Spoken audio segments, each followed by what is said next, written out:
জনতার অভ্যুত্থানের মুখে হাসিনা পালিয়ে যাওয়ার পর নানা অনিয়ম ও অপরাধের অভিযোগে সারা দেশে একের পর এক মামলা হচ্ছে গত সরকারের প্রধানমন্ত্রী সহ মন্ত্রী, এমপি, দলীয় নেতা ও প্রশাসনের অনেক ব্যক্তির বিরুদ্ধে। এবার হলো রাষ্ট্রদ্রোহ মামলা।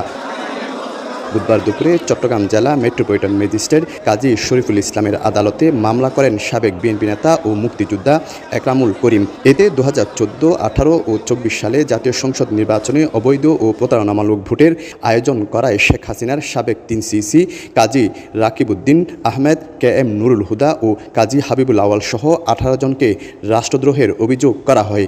এছাড়া ওবায়দুল কাদের সহ 3 সংসদ সদস্যদেরও আসামি করা হয়। প্রতারণামূলক নির্বাচন ফেস করেছি আমি বা আমাদের দেশবাসী নির্বাচনে অংশগ্রহণ করতে পারে নাই।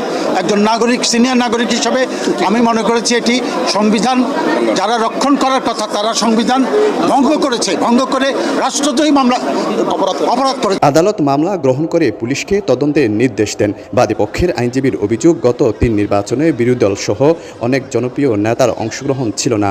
সাধারণ মানুষ ভোটাধিকারও প্রয়োগ করতে পারেনি। কমিশনের ব্যর্থতার কারণে প্রশাসন ও আইনশৃঙ্খলা বাহিনীও নির্বাচনী মাঠে একপেশে আচরণ করেছে। রাষ্ট্রদ্রোহিতা, প্রতারণা, মিথ্যা পরিচয়ের অভিযোগে আমরা মামলাটা আনয়ন করেছি। আদালত আমাদের মামলাটা গ্রহণ করেছে এবং চট্টগ্রামের এই সিনিয়র পুলিশ কর্মকর্তা দিয়ে তদন্তের জন্য বিষয়টা প্রেরণ করেছেন। আওয়ামী লীগ সরকার 2011 সালে সংবিধানের পঞ্চদশ সংশোধনীর মাধ্যমে তত্ত্বাবধায়ক সরকার ব্যবস্থা বাতিল করে দলীয় সরকারের অধীনে নির্বাচন ব্যবস্থা অন্তর্ভুক্ত করে।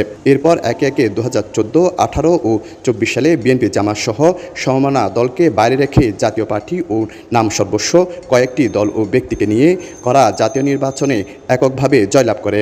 3টি নির্বাচনই সংবিধানের খেলাপ হওয়ায় এমন রাষ্ট্রদ্রোহ ও প্রতারণার মামলা হয়েছে বলে জানান বাদীপক্ষের আইনজীবী।